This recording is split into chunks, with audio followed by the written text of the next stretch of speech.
جو ہے اس کی ضمانت دینی ہوگی تو میں بالمعروف قرآن کہتا ہے اس کی، ورنہ یہ ہمارے ہاں ذہنی اعتقادی مساوات تو آپ دیکھیں ہر محراب و ممبر سے اسلام نے جتنے حقوق عورت کو دیے ہیں دنیا کی کوئی معاشرت، کوئی تمدن، کوئی سویلائزیشن ایسے حقوق نہیں دے سکتی صاحب، ٹھیک ہے؟ آپ کے ہاں تو انسانی مساوات جو ہیں اسلام نے آ کر انسانوں کے اندر مساوات پیدا ہو گئی کہ ایک ہی صف میں کھڑے ہو گئے محمود و ایاز، ٹھیک ہے جی، مسجد میں تو ایک صف میں کھڑے ہو گئے تو ایاز نال اس واسطے جانا سی بھی محمود کی جتی چپ کے نال لے لے بات،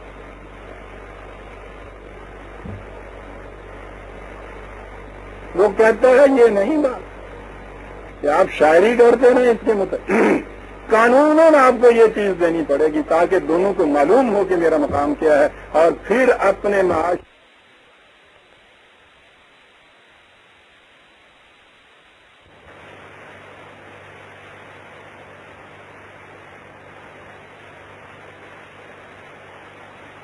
تاکہ دونوں کو معلوم ہو کہ میرا مقام کیا ہے، اور پھر اپنے معاشرے میں یہ تبدیلی پیدا کرے کہ ہمیشہ کے لیے نہیں تو زیادہ سے زیادہ مدت کے لیے یہ اطمینان ہو کہ یہ جنسی اختلاط کے مواقع ایک میاں ایک بیوی کے درمیان قائم رہیں گے صاحب۔ اس طرح اس معاشرے کا رخ ثقافتی اور تمدنی ارتقاء کی طرف مڑ جائے گا، اس کی روایات شاندار ماضی اور درخشندہ مستقبل کی حامل ہوں گی، وہ تمدن و تہذیب کے اس بلند مقام تک پہنچ جائے گا جس تک آج تک کوئی نہیں پہنچ سکا، اور انسان کی توانائیاں اس کی ان روایات کو ایک ایسے انداز سے سیکل کرتی چلی جائیں گی جو اس وقت ہمارے حیطۂ ادراک میں بھی نہیں آ سکتا تھا۔ یہاں وہ کتاب کا خاتمہ کرتا ہے۔ آپ نے غور فرمایا کہ قرآن کریم نے جو عصمت کی حفاظت پہ اتنا زیادہ زور دیا تھا وہ محض یہ نہیں تھی کہ ایک معاشرے کے اندر وہ کچھ پابندیاں عائد کرنا چاہتا تھا تاکہ معاشرے کی وہ بندنیں جو ہیں وہ لوز نہ ہو جائیں، بلکہ اس لیے کہ اس کا اثر جا کر قوموں کی موت اور حیات پر پڑتا ہے، ان کے عروج و زوال پر پڑتا ہے، ان کی تمدن اور جہالت کی زندگی پہ اثر پڑتا ہے۔ اتنا بنیادی ہے یہ مسئلہ، یہ کسی مذہب پرست کا لکھا ہوا نہیں ہے، قرآن پر ایمان لانے والے کا لکھا ہوا نہیں ہے، ہمارے ہاں کی اپنی بات بھی نہیں ہے، یہ تو بالکل غیر ہے، آزادانہ تحقیق ہے، اور یہ کوئی سالیٹری انسٹنس نہیں ہے جو میں نے عرض کیا، یہ نہیں کہ یہ ایک ہی کتاب ہے، بہت سی تحقیقات ہیں اس قسم کی ہوئی، میں نے اسے اس لیے پیش کیا ہے کہ یہ بڑی جامع تحقیق ہے جو اس شخص نے کی۔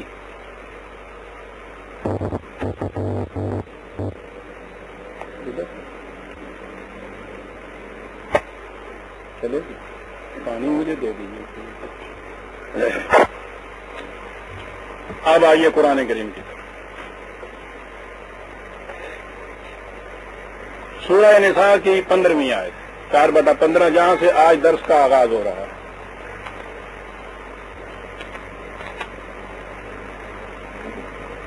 قرآن کریم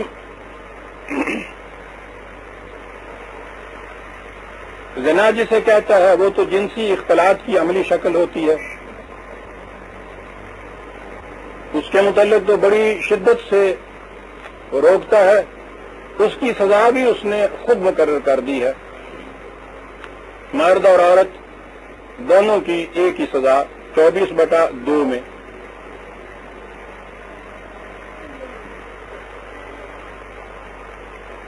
یہ جو آیت ہے اس میں ہے واللاتی یاتین الفاحشۃ من نسائکم فاستشہدوا علیہن 4 منکم فإن شہدوا فأمسکوہن فی البیوت حتی یتوفاہن الموت او یجعل اللہ لہن سبیلا۔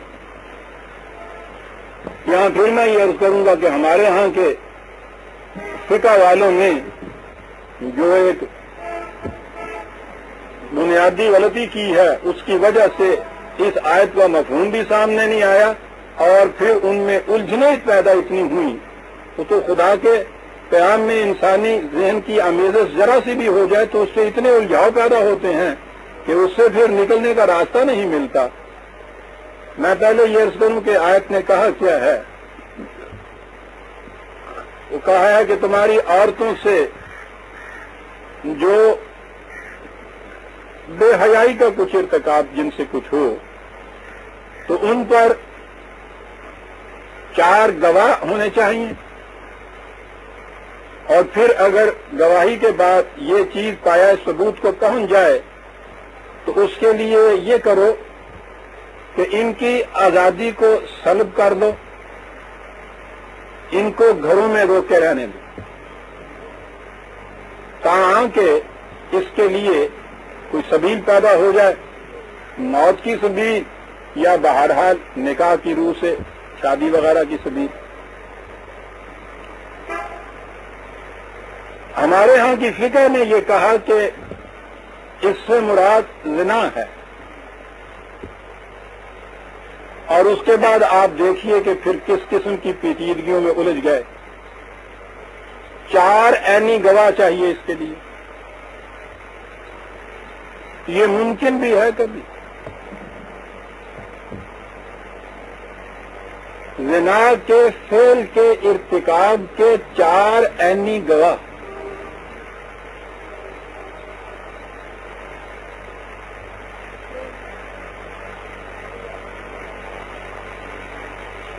جب پوچھا گیا کہ صاحب یہ تو ممکن ہی نہیں، تو کہا اصل میں بات یہ ہے کہ اس کا روکنا چونکہ بہت مشکل ہے، اس لیے بس کچھ ایسی شکل پیدا کی ہے کہ جرم کا جرم بھی رکھا جائے، ثابت ہو بھی نہ۔ ہاں، اور مولوی صاحب پل صاحب دی وہ تعریف کر دے سن پہ کہ دوزخ دے اتوں دی پل ہوئے گا، وال نالوں بریک ہوئے گا، تلوار نالوں تیز ہوئے گا، جڑا پیر رکھے گا وہ کٹ کے جہنم دے اندر چلے، جہنم دے وچ جا ڈگے گا، اس طرح نہ لگا کے جنت انہوں پہنچایا جائے گا۔ راسی بیٹھا ہوا سی، کہنے لگا نہ جان دے اندے بہانے کو جنت میں کسی نے جان نہیں دینا، ایسا نہ لاگو ہاتھ کے وہ لاؤن دیا ہے تھوڑے بنایا جنہیں تو لانگی کوئی نہ چکے آگے اندر نہ جان دے اندے بہانے۔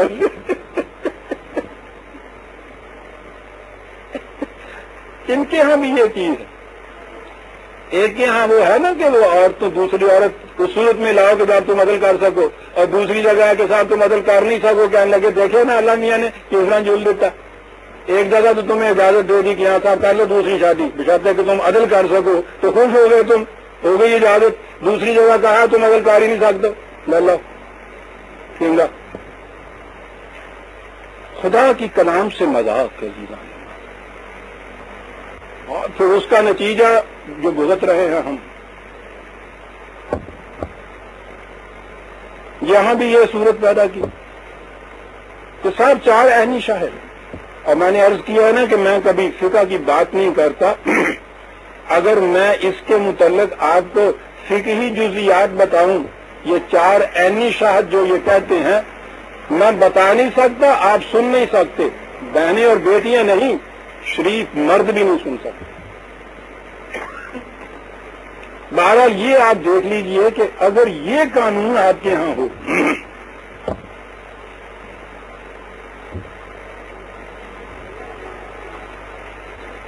سوچ لیجئے کہ اس کے کیا معنی ہے۔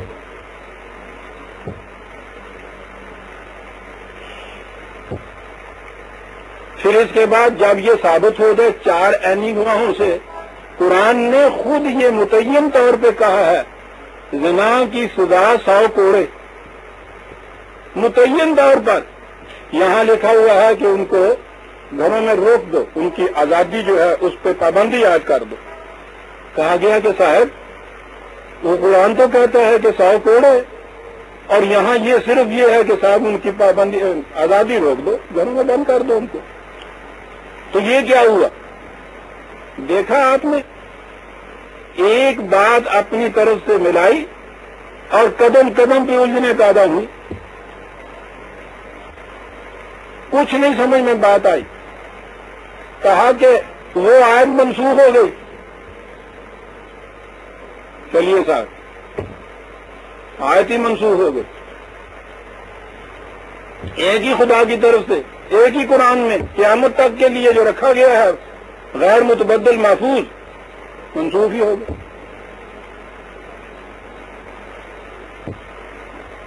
بات صاف ہے،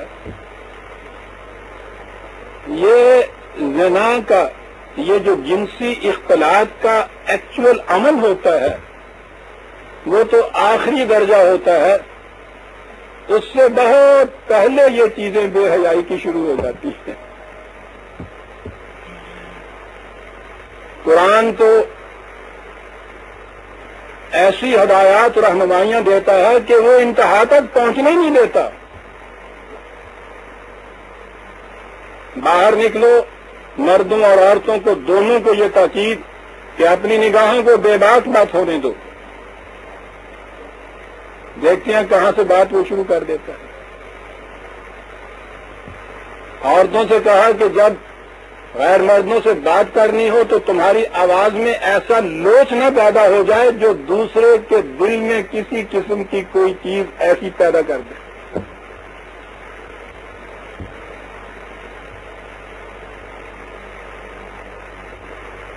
دیکھتے ہیں آپ کتنی پہلے سے پابندیاں عائد کرتا چلا جاتا ہے معاشرے میں۔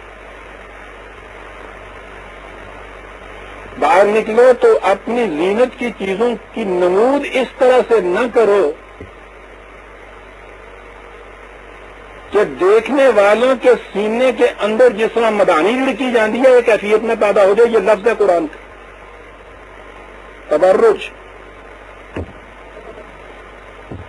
کوئی چیز ایسی دونوں میں، مرد اور عورت میں نہ ہو جو ایک دوسرے کے ان جذبات کے ابھار اور اشتعال کا موجب بن جائے۔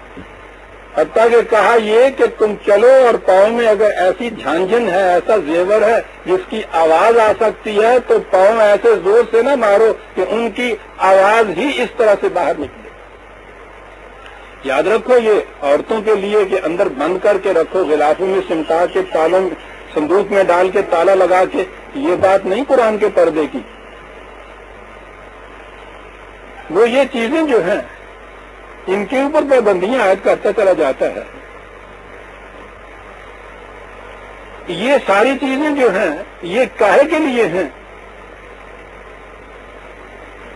اس لیے کہ یہ رفتہ رفتہ آہستہ آہستہ جذبات میں اشتعال پیدا کرتی ہیں یہ چیزیں، اور پھر یہ بڑھتے بڑھتے بڑھتے بڑھتے وہاں تک پہنچ جاتی ہے۔ سوائے بالکل ایک حیوانی سطح کے اوپر زندگی بسر کرنے والے شخص کے، تو جو فوری طور پر اس فعل کے ارتکاب کے لیے تیار ہو جاتا ہے، اس کے لیے بہت پہلے سے آنا ہوتا ہے۔ خیالات کے اندر یہ چیزیں پیدا ہوتی ہیں، اور خیال کی روک کا تو قرآن نے ایسا انتظام کیا عزیزان مان۔ یہ جو ایک چیز ہے کہ ایک وقت میں، یعنی جب شادی نہیں ہوئی ہے تو دنیا بھر کی لڑکیاں آپ کے نزدیک بہنوں کی طرح۔ جب اس نے کہا تمام مومن بھائی ہیں تو تمام مومن عورتیں بھی تو بہنیں ہیں۔ شادی کے بعد ایک عورت سے جب شادی ہوتی ہے تو اس نے کہا کہ اس کی موجودگی میں بجز ان استثنائی حالات کے جن کا میں پہلے ذکر کر چکا ہوں، جو معاشرہ آپ کا کسی زمانے کے ہنگامی ضرورت کو پوری کرنے کے لیے طے کرے گا، ایک وقت ایک بیوی کی موجودگی میں اب باہر کی کوئی بیوی آپ کے لیے بیوی بننے کے لیے جگہ نہیں رہی۔ کتنا بڑا خود بخود ایک پابندی عائد ہو جاتی ہے ذہن کے اوپر۔ اسی طرح عورت کے اوپر یہ پابندی عائد ہوگی بیوی بننے کے بعد، اور ہر عورت یہ سمجھتی ہے کہ جس کے ہاں بیوی موجود ہے سوال ہی نہیں ہے اس کے نکاح میں چلے جانے کا۔ آج کی بات نہیں میں کر رہا، قرآن کی بات کر رہا ہوں۔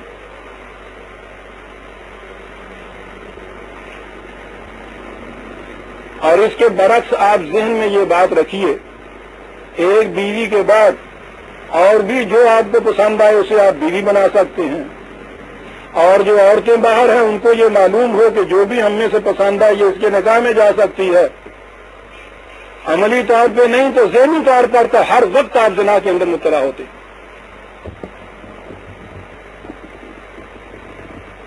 عملی کیفیت تو باہر کی ایک محسوس شکل کا نام ہے. یہ چیز تو بہت پہلے جذبات میں آنی شروع ہو جاتی ہے انسان کی، اور قرآن تو ان چیزوں کے اوپر کنٹرول کرتا ہے تاکہ وہاں تک پہنچے ہی نہیں. یہاں جو قرآن نے کہا ہے واللاتی یاتین الفاحشۃ من نسائکم، یہ وہ مبادی چیزیں ہیں، ابتدائی چیزیں ہیں. نہ تنہا عشق از گفتار خیزد بسے این آتش از رفتار خیزد.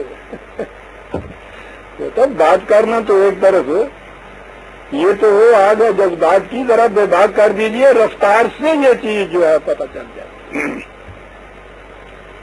وہ جو کہتا ہے من انداز قدر میش نازم، ہاں گرکا لا کے نکلنی تانگی ہو گئے ایسی تو ٹرتے ہیں، پتہ لگتا سن لگ جاتا ہے. اندازہ لگائیے، یہ ہے نا آپ کے یہاں کی چیز.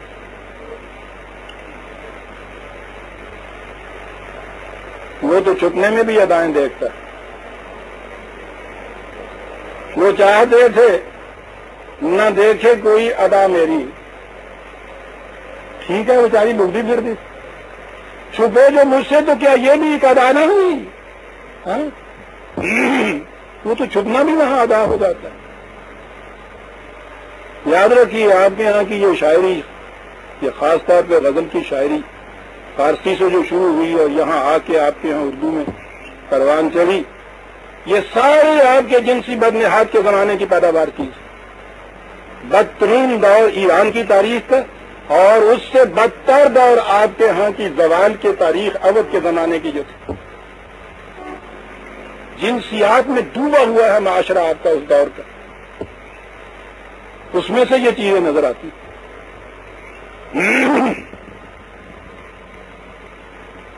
میں کہہ یہ رہا تھا کہ یہاں جو قرآن نے فاحشہ کہا ہے تو یہ ابتدائی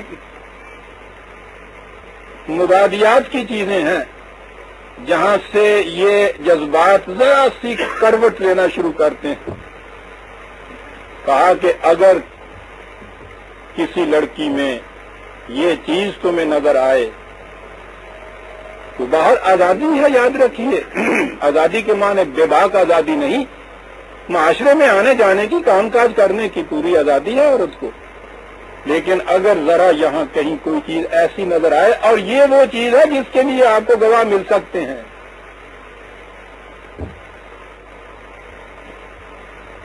کیونکہ بات ایسی تھی کہ یوں ہی تہمت بھی لگائی جا سکتی ہے. اور یاد رکھیے عصمت کا آپ جینا اتنی قیمتی چیز ہے کہ قرآن نے زنا کی سزا تو 100 کوڑے مقرر کی، ایک باعصمت خاتون کے خلاف غلط تہمت لگانے کی سزا 80 کوڑے مقرر کی. ذرا سا ہی کام ہے اس سے یہ، اس لیے کہ بڑی قیمتی متاع ہے یہ سب. تو اب یہ جو اس کے متعلق کہا کہ ذرا سی کوئی چیز عنوان بھی بے حیائی کا کہیں نظر آئے، اب اس کے لیے اتنی بڑی تاکید کی ہے کہ کم از کم 4 گواہ ہوں، اور یہ مل سکتے ہیں. معاشرے کے اندر باہر پھرنے والا جو ہوئی وہ عورت، جب یہ ہو جائے تو پھر کیا ہے اس کے لیے؟ اب وہ سزا یہ تو مبادیات کی چیز تھی. آپ دیکھیے قرآن کس طرح سے چور کی ماں کو مارتا ہے، تو کہتا ہے کہ یہ ذرا باہر جو آزادی سے یہ یوں رہی ہیں اس کی وجہ سے اس کی آزادی کو روک دو. فَامْسِكُوهُنَّ فِي الْبُيُوتِ، انہیں گھر میں پابند کر دو. اب یہیں سے ایک بات آئی ہمارے ہاں، یہ جو ہم نے اپنی مستورات کو گھر میں بند کیا ہوا ہے، قرآن تو اس جرم کی سزا بتاتا ہے. اللہ دسو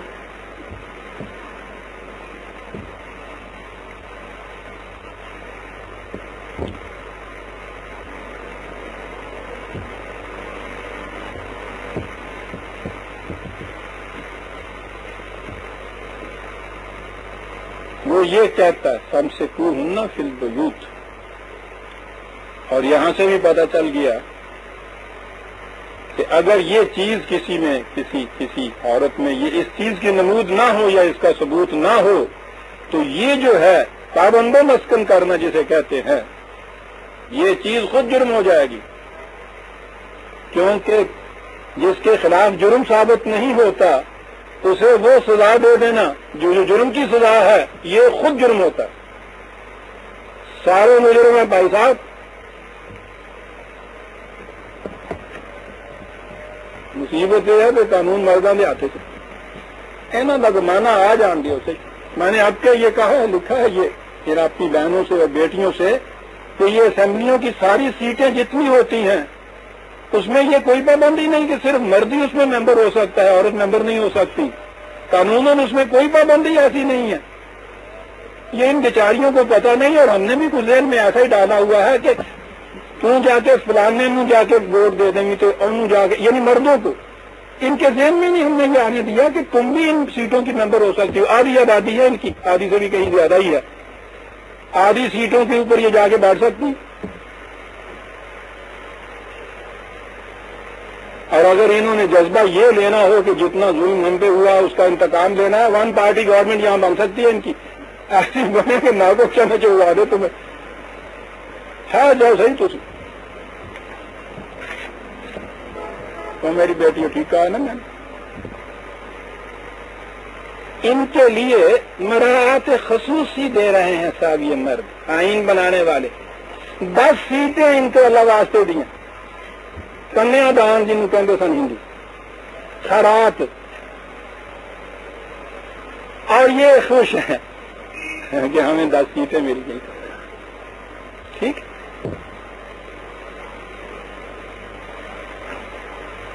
تو پنجرے جو توتا ہے انہوں جس دن ذرا جنہیں چوری دے رہی ہو نا تو اتنا خوش ہوں ہے گا، اس کو آدھی اتنا بنا دیا ہم نے۔ 10 سیٹوں کے اوپر خوش، اور قیمت ان سیٹوں کی مرد چنیں گے، وہ جو پارلیمنٹ کے ممبر ہوں گے نا وہ چن کے لائیں گے انہیں، خوش ہیں۔ آدھی سیٹیں اپنے خالص ووٹوں سے یہ لے سکتے ہیں۔ میں کہہ یہ رہا تھا کہ یہ جو کچھ ہم نے کیا ہے اس وقت تک، قرآن نے کہا یہ ہے کہ اس جرم کی سزا ہے پابند مسکن کرنا عورت کو۔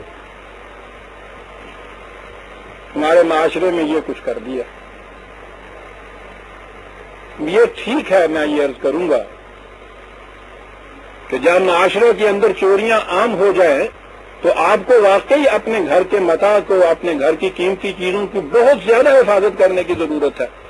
معاشرہ کی نگاہوں میں جب اتنی آوارگی پیدا ہو جائے تو بہنوں اور بیٹیوں کی حفاظت نہایت ضروری ہے ہمارے لیے، گھر کے اندر ہی نہیں واقعی ان کو صندوقوں کے اندر بند کرنے کی بھی ضرورت ہے، صرف اس لیے ہے کہ ہمارے ہاں کا مرد اتنا بے باک اور بے حیا ہو گیا ہے۔ ورنہ اگر یہ چیز معاشرے میں نہ رہے تو پھر چین کی طرح جیسے وہاں تالا نہیں لگایا جاتا اسی طرح وہاں اس قسم کی کوئی چیز نہیں ہوتی۔ ہم جب زور دیتے ہیں کہ صاحب معاشرے میں بڑی بے حیائی عام ہو گئی ہے، اس کا علاج سوچئے، کیا ہوا؟ عورتیں لڑکیاں بڑی بے باک ہو گئی ہیں، جی یہ فرشتے تو فرشتے ہی آگے نے۔ معاف رکھیں میری بیٹیاں، آپ کو یاد ہوگا میں نے ایک دفعہ کنونشن کے سوال میں یہ کہا تھا، سوال یہ ہوا تھا کہ یہ جو ہم نے یہاں سے یہ معاف رکھیے ریڈ لائٹ ایریا چکلے جن کو کہتے ہیں وہاں سے اٹھا دیے ہیں، اور وہ پلیٹ کے چوہے ہم نے سارے شہر کے اندر مسلم محلوں میں بکھیر دیے ہیں، تو اس کے باوجود وہ کہتے تھے کہ صاحب اس جرم میں کچھ کمی واقعہ نہیں ہوئی، کوئی علاج بتایا جائے یہ زنا کا، کیا کیا جائے ان عورتوں کے متعلق۔ تو میں نے یہ کہا تھا کہ حضرات یہ آپ مرد یہ کچھ کہہ رہے ہیں نا، آج وہاں جانا بند کر دیں علاج ہو جائے، سیدھی سی بات لگی ہے۔ یعنی یہ جو آپ کہتے ہیں کہ عورتیں بے حیائی پھیلاتی ہیں، وہ سڑکوں تک بھی چھوڑ دیا گالیاں لانی، کن میں پھیلاتی ہیں؟ مردوں میں پھیلاتی ہیں۔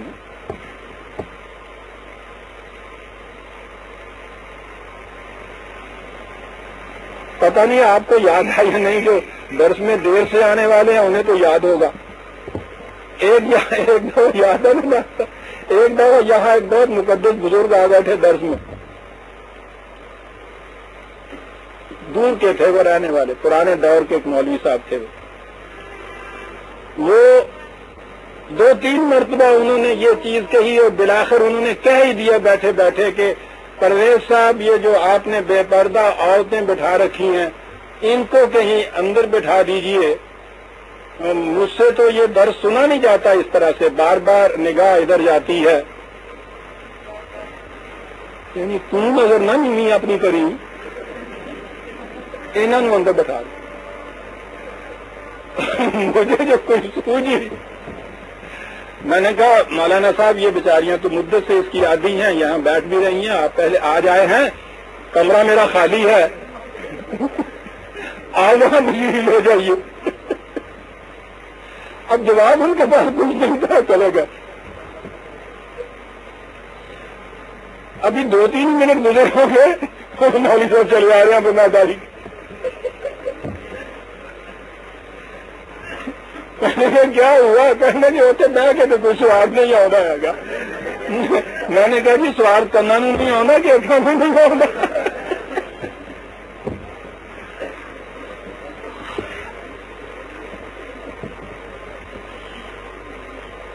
عزیزان من، کیا کچھ نہیں مرد نے یہاں کر رکھا کم وقت نے، یہ بے حیائیاں پھیلاتی ہیں سب مادیاں نے جناب صاحب، یعنی اندازہ لگائیے ان کا، شرم نہیں آتی یہ کہتے ہوئے؟ تم اپنے آپ کو کنٹرول میں رکھو، وہ کیا پھیلا لے گی کوئی؟ کیا کچھ نہیں کر دکھایا زلیخا نے، عزیز کی بیوی نے؟ قرآن نے آپ کو پتا حضرت یوسف علیہ السلام کے قصے کو اس نمایاں حیثیت سے کیوں بیان کیا ہے؟ یہ بیان کرنے کے لیے کہ مرد جو یہ اس قسم کا بہانہ تلاشتے ہیں کہ عورتوں کو روکیے صاحب یہ ہمارا ایمان خراب کرتی ہیں، بے حیائیاں پھیلاتی ہیں، صرف اس غرض کے لیے اس نے کہا کہ تم دیکھو تو صحیح، عورت جو جی میں آئے کر کے دیکھ لے، اگر مرد اپنی عزت کی حفاظت کرنا چاہتا ہے تو عزیز کی بیٹی کچھ نہیں کر سکتی یوسف کا، یوسف ہونا چاہیے سامنے۔ انتہائی مواقع جو ہو سکتے ہیں کہیں وہ اس نے پیدا کر دی۔ اس بیچارے کی پوزیشن گھر کے اندر ایک ملازم کی سی، عزیز کی بیٹی، بیٹوں کی بیٹی بیوی، جاؤ حشمت بھی، بہرحال اس کو جمال بھی، اس کے بعد تھریٹ بھی، ترغیب بھی، گھر میں بھی کوئی نہیں ہے، دروازہ بھی بند کیے ہوئے، خود ہاتھ بڑھا رہی ہے۔ اندازہ لگائیے قرآن آپ کیا سمجھتے ہیں کہ قصہ بیان کر جاتا ہے؟ ہمیشہ کے لیے مردوں کا منہ بند کر دیا اس نے جو کہتے ہیں کہ صاحب انہیں روکیے یہ ہمارا ایمان خراب کرتی ہیں۔ اس سے زیادہ بھی کوئی اور موقع ہو سکتا جو قرآن نے سامنے بیان کر دیا ہے ایمان کے خراب ہونے کا، اور وہاں یہ چیز ہے صاحب۔ کون سی چیز تھی جہاں اس نے روکا کہ اس نے یوسف کو تیز برہان ربی سامنے آئی کہ نہیں صاحب، خدا نے عصمت کا احساس کر دیا، اس نے کہا قید خانے بھجوا دوں گی، اس نے کہا پھانسی پہ لٹکوا دو،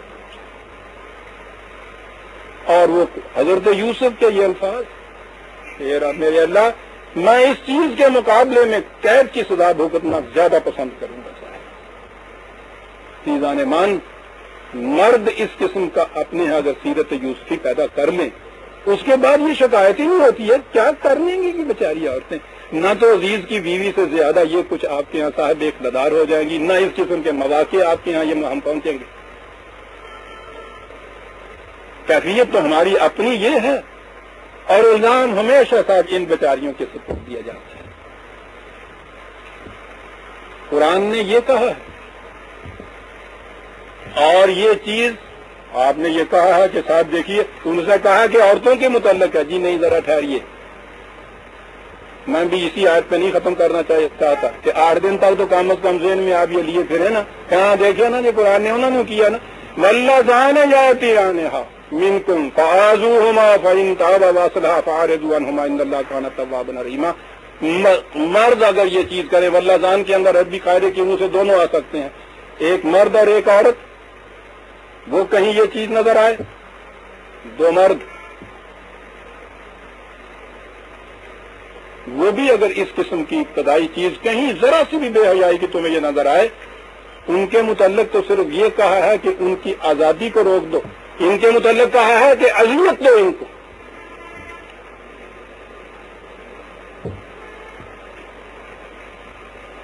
یہ دورہ مجرم ہوتا ہے. عزیزان مان، جیسا میں پھر دوہرا دوں، یہ اگر یوسف کی سی عصمت رکھتا ہے تو عورت جو جی میں ہے کر لے. بے حیائی پھیل ہی نہیں سکتی معاشرے کے اندر اگر مرد اپنے آپ پہ کنٹرول رکھ لیتا.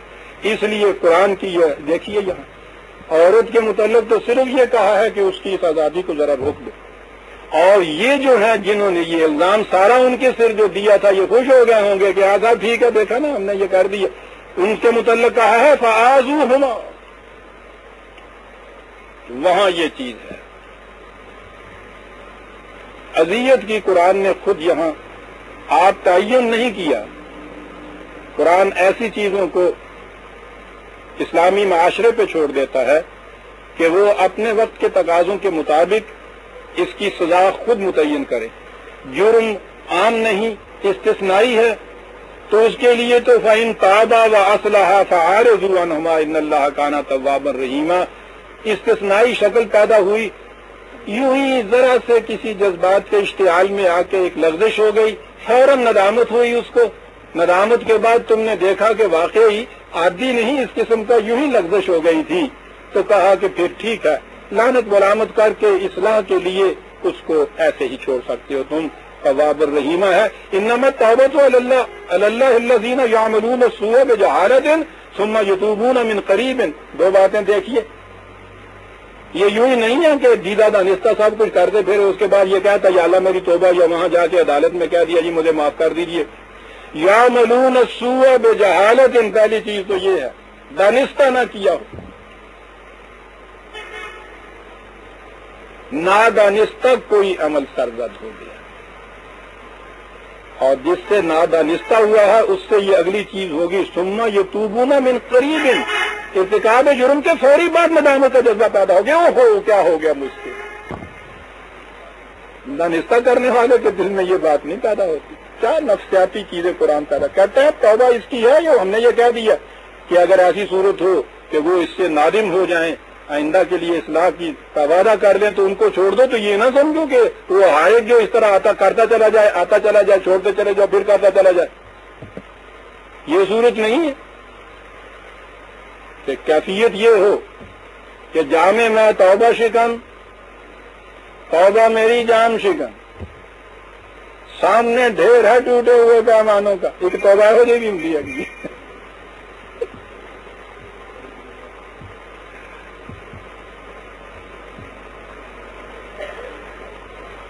یعملون السوء بجہالۃ ثم یتوبون من قریب. کیا بات ہے قرآن کی. عزیزان من، کہتے ہیں اسلامی قوانین بنائی اور یہ کچھ دیکھیے کیا کیا چیزیں نہیں دے جاتا. فَأُولَٰئِکَ یتوب اللہ علیہم، یہاں کہا یتوب اللہ علیہم، یعنی وہ تو توبہ بے شک کرتے رہے. سوال یہ ہے کہ اس نظام یا عدالت کی طرف سے توبہ کس کی منظور ہوگی؟ اولئک یتوب اللہ علیہم. کہتا توبہ دو طرف سے ہوگی نا. توبہ کے معنی ہے لوٹ آنا. ایک تو اس کی طرف سے ہے کہ غلط روش سے وہ لوٹ آیا، ایک ادھر سے ہے کہ اس نے جو سزا دینی تھی اس سزا دینے کے فیصلے سے لوٹ آیا. تو کہتا ہے وہ جو ہے لوٹ آیا اس کے متعلق یہ دیکھیے ایسے ہی نہیں ہے گیا لوٹ آیا گیا لوٹ آیا. وہ لوٹتا پھر 100 دفعہ یہ کچھ کرے. جو توب اللہ علیہم اسی صورت میں ہوگا کہ یعملون السوء بجہالۃ ثم یتوبون من قریب فاولئک یتوب اللہ علیہم وکان اللہ علیما حکیما.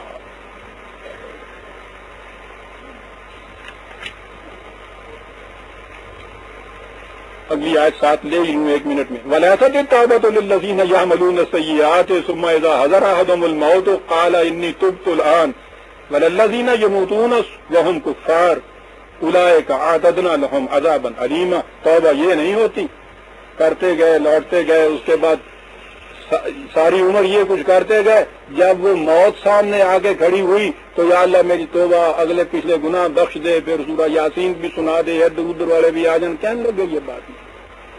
توبہ کے معنی یہ ہے ندامت جس کے بعد پھر آپ کے پاس ابھی وقت ہے کہ جو نقصان آپ کر بیٹھے ہیں اپنا اس کی تلافی کر لیں.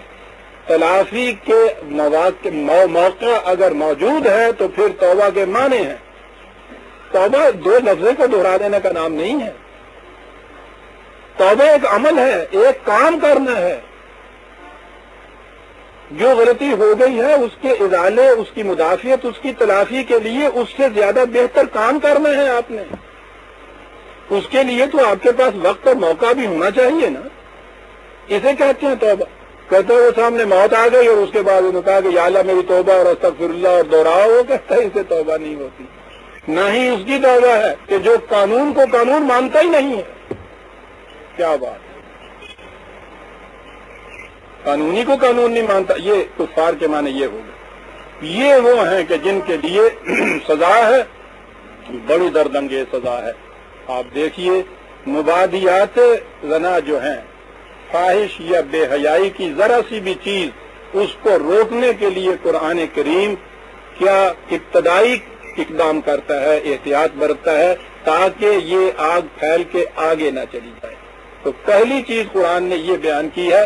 آگے جو آیتیں آتی جائیں گی میں عرض کرتا جاؤں گا کہ اور کون کون سے سٹیپ یہ لیتا چلا جاتا ہے کہ وہ واقعی نہ ہو. اور واقعی جب قرآن کی ان ہدایات پر عمل کیا تھا اس سوسائٹی نے، وہی عرب کے جن کے ہاں اسلام سے پیشتر جائز طریقے اتنے تھے، سوسائٹی نے جن کو جائز قرار دیا ہوا تھا کہ آج یورپ میں بھی اتنے ایسے جائز طریقے نہیں ہیں، ان کی کیفیت اس کے بعد یہ تھی کہ کوئی ایک واقعہ بھی اس کے بعد زنا تو ایک طرف رہا، بے حیائی کا اس سوسائٹی کے اندر نہیں ہوا. یہ گانے انون ٹھیک کہتا تھا کہ یہ جو وہاں کا عرب نکل کے چھا گیا تھا ایران اور روما کی سلطنتوں، ان کے کلچرز پر، اس کی وجہ ایک یہ تھی کہ انہوں نے جنسی اختلاط کے مواقع پر اس قسم کی پابندیاں لگائی تھی کہ پھر یہ چیز ان کے ہاں سرزد نہیں ہوئی اور اس سے ان کے ہاں کا کلچر بھی اتنا بلند ہوا، قوم کو ارتقا بھی اتنا نصیب ہو گیا. سورہ نساء کی آیت 18 تک ہم آگے عزیزان من. آگے ایک اور مضمون شروع ہوتا ہے، 19 سے ہم آئندہ لیں گے. ربنا تقبل منا انک انت السمیع العلیم.